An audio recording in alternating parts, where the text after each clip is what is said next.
Hello everyone, this is Shamshad here. Today we are going to study another type of DSE which is called as R2R DSE. तो हम लोग इससे पहले वाले lecture में हम लोगों ने पढ़ा था binary weighted register type DSE. Okay, तो उस रजिस्टर टाइप DSE यानी वेटेड रजिस्टर टाइप DSE पढ़ा और ये R2R DSE देखने में दोनों एक तरह का लग रहा है. ओके, पहले अगर आप देखा होगा उसको, अगर उसका पिक्चर मैं आपको ओपन करूं तो पिक्चर देखिए, वो मैंने पिछले लेक्चर में जो आपको पढ़ाया था वो ये था. ठीक है, इस पिक्चर में और अभी के करस्पॉन्डिंग, मतलब अभी जो हम लोग R2R पढ़ रहे हैं उसमें फ़र्क क्या है कि R2R में आपको क्या है कि यहाँ पे भी रेजिस्टेंस का वैल्यू दिया हुआ है, यहाँ पे रेजिस्टेंस का वैल्यू है, यहाँ पे रेजिस्टेंस का वैल्यू है, यानी एक लैडर के फॉर्म में, लैडर का मतलब सीढ़ी के फॉर्म में. ओके, तो वहाँ पे यहाँ पे भी रेजिस्टेंस है, ये रेजिस्टेंस R है और बाकी सारा रेजिस्टेंस वहाँ पे जो अभी हम लोग पढ़ने जा रहे हैं वहाँ सब में क्या है 2R है. जबकि वेटेड वाले में क्या था कि पहले रेजिस्टेंस जो फर्स्ट जो आपका MSB बिट है उसका रेजिस्टेंस R होता था, उसके बाद वाले का 2R होता था, उसके बाद वाले का 4R, उसके बाद 8R. इसमें क्या होता था, वेट जो है रेजिस्टेंस का वो बढ़ता जाता था. किसमें? वेटेड रेजिस्टर टाइप जो हम लोग इससे पहले वाले लेक्चर में पढ़े थे उसमें क्या होता है, रेजिस्टेंस का वेट हर एक आपके बिट में, यानी कि जब MSB बिट हो चाहे LSB बिट हो, MSB बिट से लेके LSB बिट तक सारे रेजिस्टेंस का जो वेट है वो क्या होता था 2 टू द पावर n के फॉर्म में इंक्रीज करता था. उसका वेट किस फॉर्म में इंक्रीज करता था, 2 to the power n into R के फॉर्म में रेजिस्टेंस का वैल्यू वेरी करता था. ओके, लेकिन लैडर में क्या होगा, लैडर में ऐसा कुछ नहीं होगा. लैडर में क्या हम लोग देखेंगे कि सारा जो रेजिस्टेंस का वैल्यू है वो सारे में क्या रहेगा, लैडर में सेम रहेगा. ऊपर में सब में R रहेगा और नीचे में यानी कि यहाँ पे जो भी रेजिस्टेंस रहेगा उसका वैल्यू R रहेगा, इसका वैल्यू R रहेगा और ये जो सब पैरेलल में कनेक्ट है सबका वैल्यू कितना रहेगा, 2R रहेगा. तो चलिए हम लोग स्टार्ट करते हैं. तो ये मुझे डिफरेंस बताना जरूरी था क्योंकि आप कंफ्यूज ना हो जाएं कि इसमें और उसमें क्या फर्क है. दोनों में एक ऑपरेशनल एम्पलीफायर वैसा ही लगा हुआ है, इन्वर्टिंग टाइम दोनों में RF वैसा ही लगा हुआ है, दोनों में रेजिस्टेंस भी है, दोनों में स्विच भी वैसा ही लगा हुआ है. तो फर्क क्या है, तो ये डिफरेंस बताना जरूरी था कि वहाँ क्या है. हम लोग देख रहे थे वेटेड रेजिस्टर में ये रेजिस्टेंस का वेट जो है वो पैरेलली क्या होता है, इंक्रीज करता जाता है, जिसकी वजह से अगर आपको बहुत बड़ा एक मान लीजिए DSE ड्रॉ करना हो, जैसे मान लीजिए 20-20 बिट का अगर वेटेड रजिस्टर टाइप DSE अगर ड्रॉ करना होगा तो आपका जो LSB यानी इस तरह से बढ़ते बढ़ते जो वेट बढ़ता जाएगा तो 20 बिट वाले पे जो LSB बिट होगा वहाँ पे जो आपका रेजिस्टेंस का वेट आएगा वो कितना आएगा, 2 to the power 20-1 into R, यानी 2 to the power 19 into R, जो कि एक बहुत बड़ा वैल्यू हो जाएगा.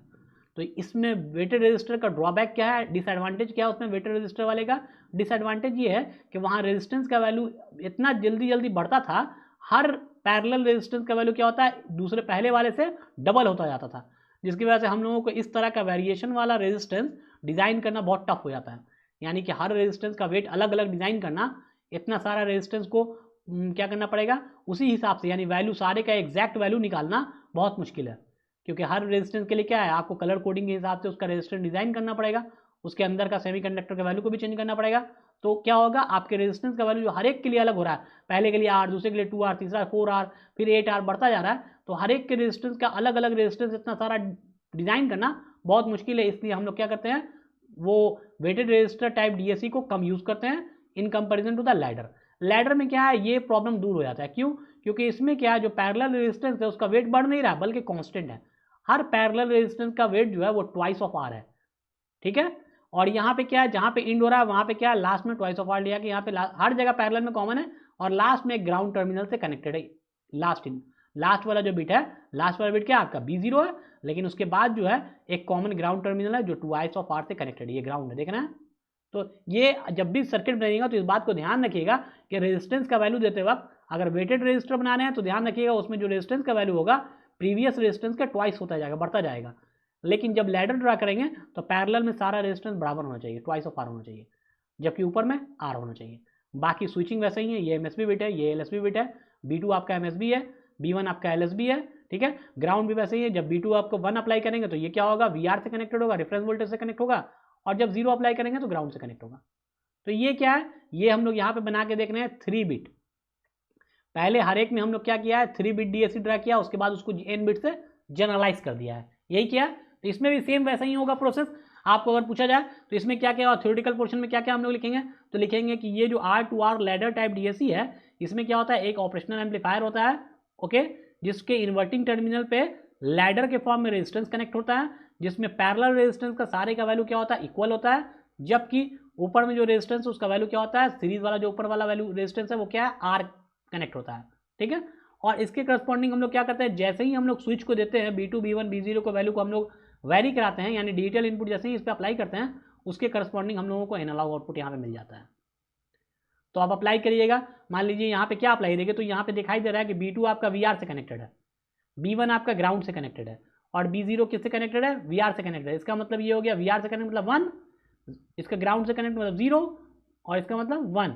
तो ये क्या दे दिया कि आपने क्या इनपुट यहाँ पे अप्लाई कर रखा है, तो ये इनपुट अप्लाई हो रखा है 101, B2 B1 B0 का वैल्यू कितना है 101। तो इस तरह से स्विचिंग कनेक्ट होगा, ठीक है। तो ये तो हम लोग पहले लेक्चर में बात कर ही चुके हैं। तो वहाँ हम लोगों ने आउटपुट निकाला था, बहुत आराम से आउटपुट निकल गया था। यहाँ भी हम लोग उसी के करस्पॉन्डिंग आउटपुट निकालेंगे और देखेंगे कि इसके आउटपुट एनालॉग आउटपुट जो आएगा उसका वैल्यू क्या होगा। उसके लिए हम लोग इसमें क्या करेंगे, एक एग्जाम्पल लेके समझाएंगे, एग्जाम्पल के थ्रू के 3 बिट का जो ये आपको एग्जाम्पल यहाँ पे बनाया हुआ है इसी के थ्रू मैं सॉल्व करूँगा और सॉल्व करने के बाद आपको आउटपुट वोल्टेज का वैल्यू निकाल के दिखाऊंगा। फिर उस आउटपुट वोल्टेज जो क्या करूँगा, जनरलाइज मतलब एन टर्म से रियलाइज करके दिखाऊंगा फाइनली इसका क्या होगा वैल्यू। तो चलिए लेट्स प्रोसीड। देखिए जनरल ब्लॉक डायग्राम जिसके थ्रू हम लोग क्या किए हैं, एक जनरल फिगर बना लिए हैं। वो तो था 3, पहले वाला जो पिक्चर है वो क्या रिप्रेजेंट कर रहा है, 3 बिट DAC रिप्रेजेंट कर रहा है, जिसमें B2 B1 B0 का वैल्यू क्या है, कनेक्ट करके ऑलरेडी दिखाया हुआ है 101। लेकिन यहाँ क्या, किसी स्विच को अभी कनेक्ट नहीं किया। अब हम क्या करेंगे, यहाँ पे जो हमको चाहिए होगा वैल्यू हम उसको क्या करेंगे, यहाँ पे अप्लाई करेंगे। उसके करस्पॉन्डिंग आपका स्विच क्या होगा, VR से कनेक्टेड होगा या फिर ग्राउंड होगा। तो चलिए ये थ्योरेटिकल पोर्शन जो मैंने पहले वाले में स्किप किया था, ठीक है, पहले वाले लेक्चर में मैंने इसको स्किप किया था, वो इसलिए स्किप किया था क्योंकि ताकि आप इसको डिटेल से अपने खुद से पढ़ें और पढ़ के खुद से समझें कि क्या हो रहा है। तो जो चीज़ मैं यहाँ एक्सप्लेन करता हूँ वही सारा चीज़ यहाँ लिखा रहता है, कोई चीज़ अलग नहीं होता। तो देखिए मैं थोड़ा बहुत पढ़ दे रहा हूँ क्या मतलब है। तो सबसे पहले क्या कह रहा है, R2R जो लैडर DAC है वो क्या करता है, एडवांटेज किसके डिसएडवांटेज को खत्म करता है। तो जो हम लोग पहले पढ़े थे कौन वाला, बाइनरी वेटेड रजिस्टर टाइप के डिसएडवांटेज क्या था कि उसमें रजिस्टर का वेट जो है वो बहुत बढ़ता जाता था, अपने आप बढ़ता जाता इतना बड़ा हो जाता है कि जिसको बना पाना यानी डिज़ाइन करने में क्या होता है, काफ़ी डिफिकल्टी होता है। जिसकी वजह से हम लोग क्या किए, नया टाइप का DAC डिज़ाइन किया जिसका नाम रखा R2R DAC। तो ये क्या करता है, ओवरकम करता है the disadvantage of binary weighted register type को, यानी जो डिसएडवांटेज था आपका बाइनरी वेटेड रजिस्टर का उसको क्या करता है, ओवरकम करता है, मतलब उसको सॉल्व करता है। As the name suggest R2R, यानी एक रेजिस्टेंस, इसका नेम ही तो पता है R2R। R2R का मतलब क्या है, आपका एक रेजिस्टेंस R के फॉर्म में कनेक्ट होता जाएगा, दूसरा क्या होगा 2R के फॉर्म में, यानी पैरेलल वाला सारा रेजिस्टेंस 2R होगा और अदर वाला क्या होगा R होगा। लैडर के फॉर्म में कनेक्ट रहेगा, लैडर मतलब सीरीज के फॉर्म में। प्रोड्यूस एनालॉग आउटपुट ये क्या करेगा, जैसे ही हम लोग स्विच देंगे, स्विच कैसा होगा, डिजिटल इनपुट इसमें अप्लाई करेंगे तो आउटपुट क्या देगा, ये एनालॉग आउटपुट देगा। ओके, तो इसी तरह से यहाँ पे मैंने सारे चीज़ को एक्सप्लेन कर रखा है कि आपका स्विचिंग क्या होगा, आपका तो स्विचिंग होगा आपका MSB बिट जो होगा वो B2 होगा और LSB बिट जो होगा वो क्या होगा आपका B1 होगा, ठीक है। सॉरी LSB बिट क्या होता है, B0 होता है, MSB बिट क्या होता है आपका B2 होता है जब 3 बिट DAC ड्रा करते हैं तो। और उसके करस्पॉन्डिंग हम लोग क्या करते हैं, जब 1 देते हैं तो VR से कनेक्ट करते हैं और जब 0 देते हैं तो क्या करते हैं, ग्राउंड से कनेक्टेड करते हैं। ओके, आगे चलते हैं। तो देखिए हम एक क्या करेंगे, एक DAC को लेंगे और उसको सॉल्व करेंगे, ये एग्जाम्पल इसको हम लोग लेके चल रहे हैं और इसको सॉल्व करेंगे और निकालेंगे आउटपुट वोल्टेज। क्योंकि ये अगर आप आउटपुट वोल्टेज का इक्वेशन निकालना सीख गए तो एकदम सिंपल में आप कहीं भी इसको एक्सप्लेन कर सकते हैं और किसी को भी समझा सकते हैं। क्योंकि इसमें सबसे इंपॉर्टेंट यही होता है कि आप DAC अगर पढ़ रहे हैं तो उसमें आउटपुट वोल्टेज का एक्सप्रेशन निकाल पाने के नहीं, जबकि ADC में क्या होता है, सिंपल आप थ्योरेटिकली उसके फंक्शन को एक्सप्लेन कर पाने के नहीं। ADC में क्या होता है, थ्योरेटिकली आप एक्सप्लेन कर देंगे, लेकिन DAC में क्या थ्योरेटिकली एक्सप्लेन नहीं कर पाएंगे।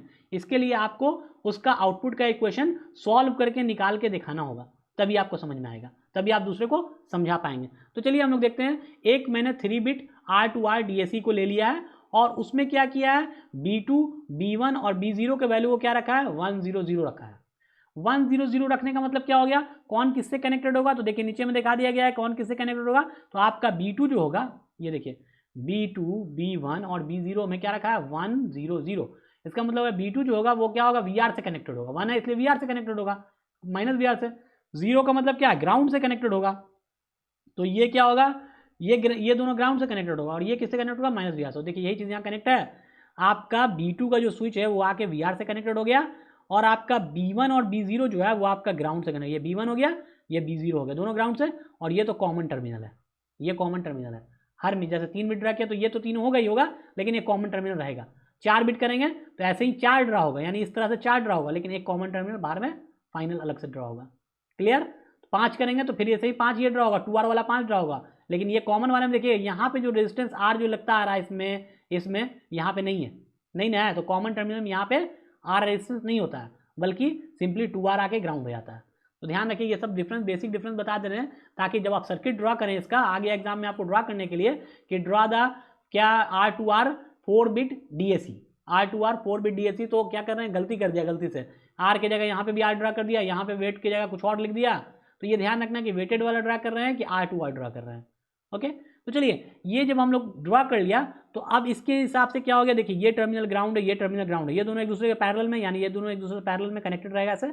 तो पैरेलल में क्या होता है, इक्विवेलेंट रेजिस्टेंस क्या होता है, पैरेलल इक्विवेलेंट रेजिस्टेंस अगर हम इसका निकालेंगे तो क्या हो जाएगा, 2R का पैरेलल क्या हो जाएगा, 2R into 2R divide by क्या हो जाएगा, 2R प्लस 2R, यही ना होगा इक्विवेलेंट रेजिस्टेंस। मालूम होगा कि जब सीरीज में होता है तो रेजिस्टेंस जुड़ जाता है, जबकि पैरेलल में होता है तो क्या होता है, इस फॉर्म में लिखते हैं। ये सब बेसिक मेरे ख्याल से पता होगा आपको।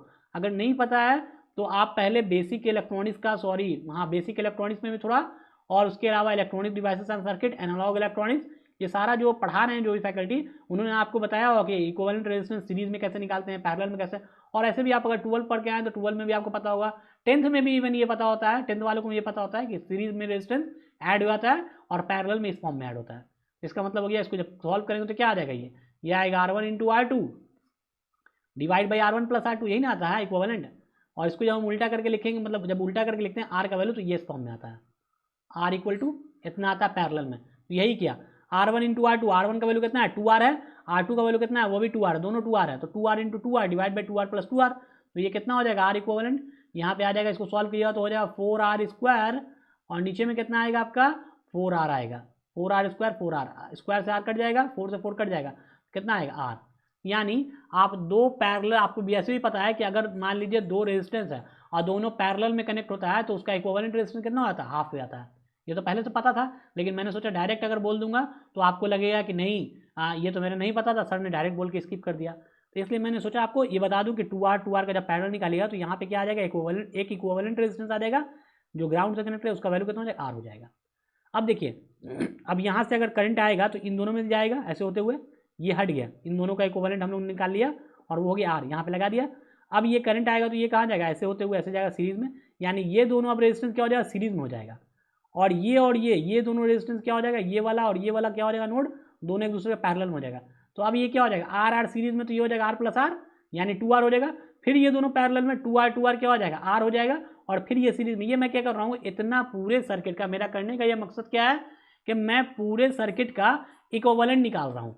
ओके, इक्विवेलेंट रेजिस्टेंस निकाल रहा हूँ। क्यों, क्योंकि वेटेड रेजिस्टर टाइप में इस टाइप का नहीं था, वहाँ पे कंफ्यूजन इसलिए नहीं था क्योंकि वो बहुत ही सिंपल तरीके से वेट बढ़ता जाता है, जिसके हिसाब से हम लोग केसीएल लगा लिया, केसीएल लगा के हम लोग सॉल्व कर लिया। यहाँ पे ऐसा हम लोग नहीं कर सकते, ठीक है। ऐसा करेंगे तब भी क्या होगा, आपका सॉल्यूशन बहुत बड़ा हो जाएगा, करके देखिएगा वहीं पहुँचेगा, रिजल्ट वहीं आएगा, लेकिन क्या होगा, बड़ा हो जाएगा। तो इससे क्या है, इससे आसान तरीका ये है कि जो पैरेलल में है उसका पैरेलल इक्विवेलेंट निकाल लीजिए, जो सीरीज में है सीरीज इक्विवेलेंट निकाल लीजिए, और उसके बाद फाइनली इतना जो है यहाँ से यहाँ तक का जो आपको पार्ट है उसका एक इक्विवेलेंट रेजिस्टेंस निकाल लेते हैं, जिसको हम लोग ग्राउंड करके यहाँ पे दिखा देंगे। उसके पैरेलल में ये वाला रेजिस्टेंस देगा जो VR से कनेक्टेड रहेगा, ठीक है। उससे हम लोग क्या कर सकते हैं, इसके नोड का वोल्टेज निकाल लेंगे। नोड का वोल्टेज निकल रहा तो आपको V0 निकल जाएगा।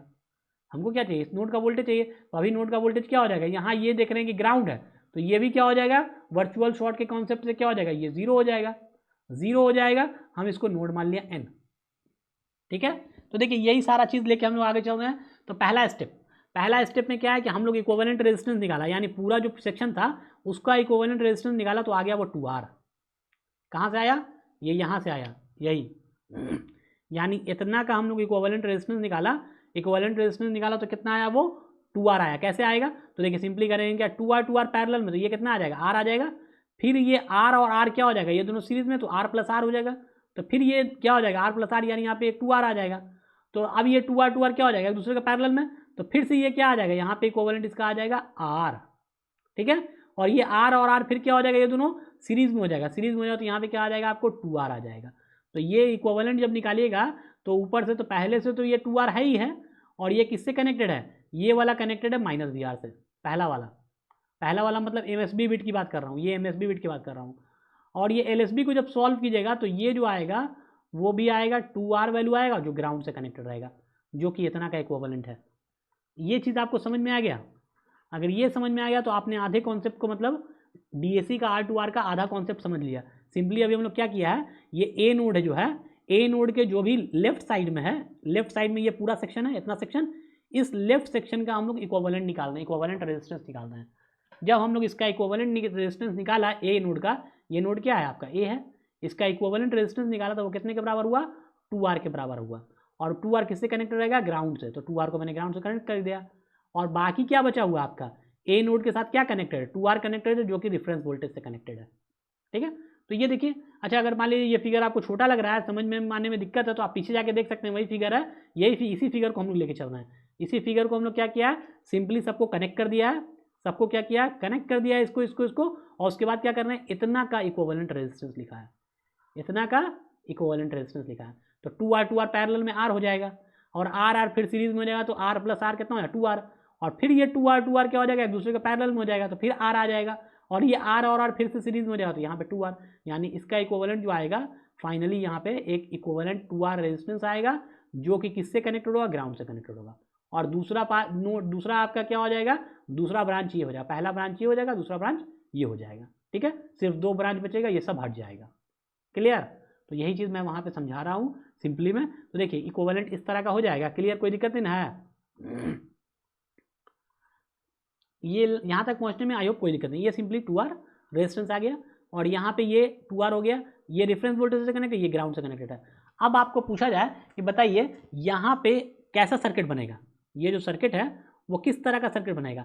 तो एक थेवेनिन्स थ्योरम होता है जो आपको बेसिक इलेक्ट्रॉनिक्स में पढ़ना है, वो भी थेवेनिन्स थ्योरम और नॉर्टन थ्योरम। अगर आपने पढ़ रखा है तो ठीक है, नहीं पढ़ा है तो आप जाके एक बार रिवीजन कर लीजिएगा उसको, और देखिएगा वो क्या है, इसमें क्या ऐसा सर्किट बनना देगा। तो ये एक हो जाएगा रेजिस्टेंस R 2R, और ये हो जाएगा 2R, इस तरह से 2R, और ये कितना हो जाएगा, ये हो जाएगा आपका VR reference voltage plus minus, ऐसा यहाँ पे जो सर्किट बनेगा इतना, वो इस फॉर्म में बनेगा, ऐसा बनेगा, बन जाएगा। अब हम क्या करेंगे, हम इसमें अगर निकालना चाहें कि इसका थेवेनिन्स इक्विवेलेंट वोल्टेज कितना होगा और इसका थेवेनिन्स इक्विवेलेंट रेजिस्टेंस कितना होगा, तो सिंपली क्या आएगा, आपको थेवेनिन्स इक्विवेलेंट वोल्टेज निकालिएगा तो वो आ जाएगा VR/2। देखिए पहले से ऑलरेडी मैंने निकाल के रखा था, जो मैंने आपको अभी दिखाया।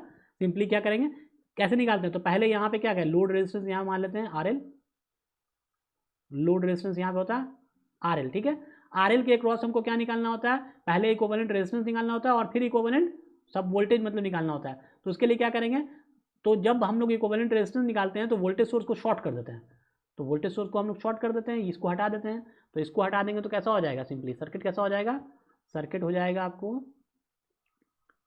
क्या किया, वोल्टेज सोर्स को हम लोग शॉर्ट कर दिया।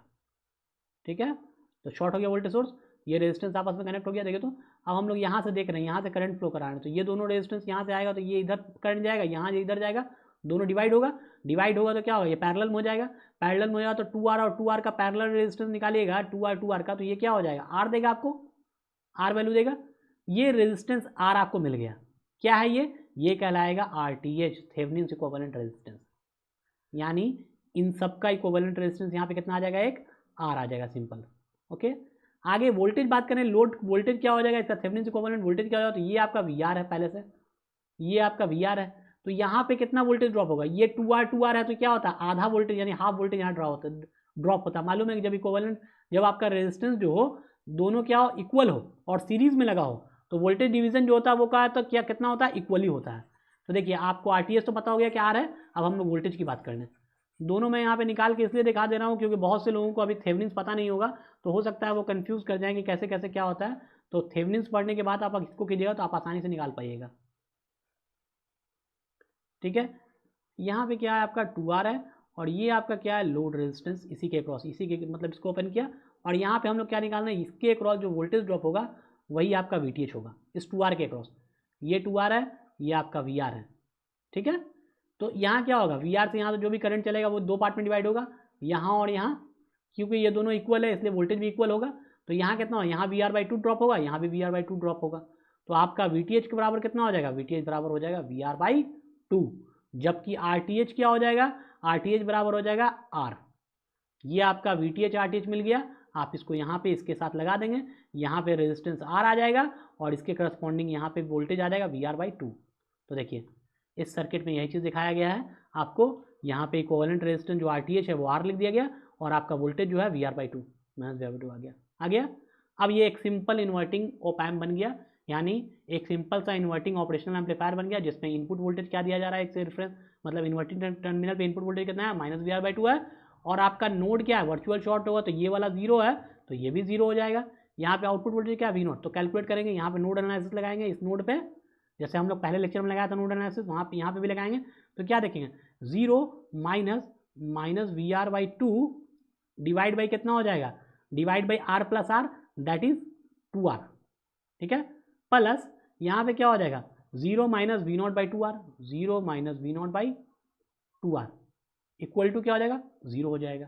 V0/2R बराबर कितना लिखेंगे, V0/2R बराबर वो उधर चल जाएगा, तो V0/2R बराबर कितना हो जाएगा VR/4R।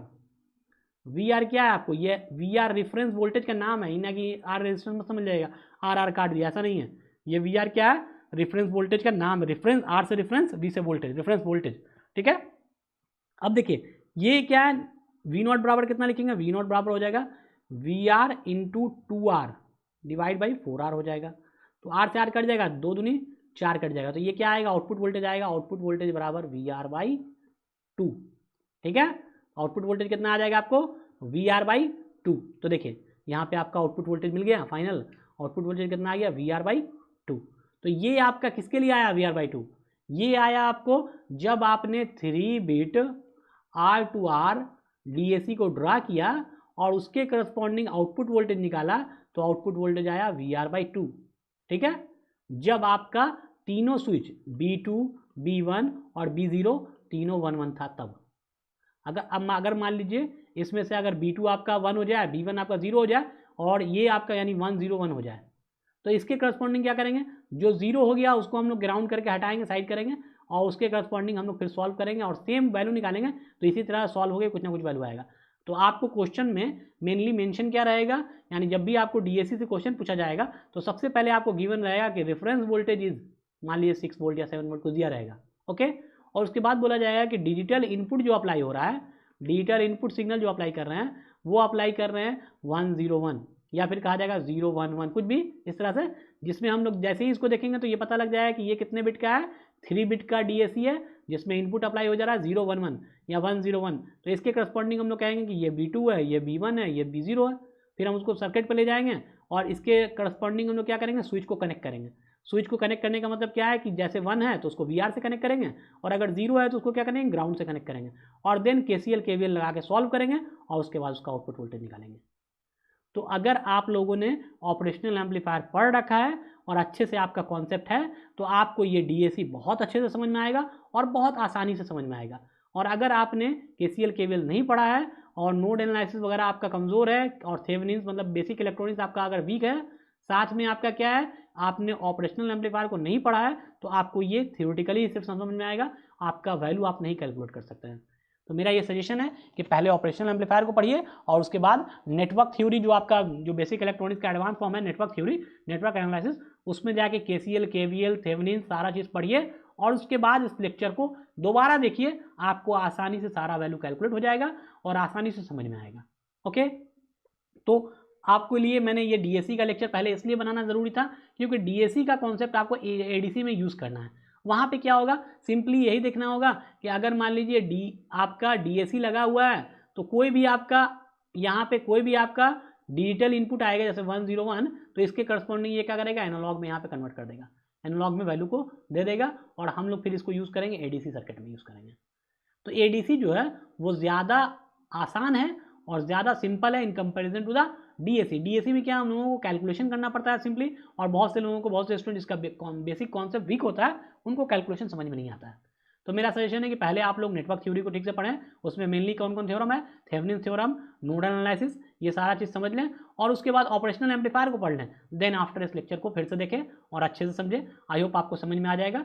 Thank you so much for watching this. We will meet in the next lecture. In the next lecture we will discuss what ADC, that will be very easiest for you, means that is the easier data converter in the digital electronics, okay.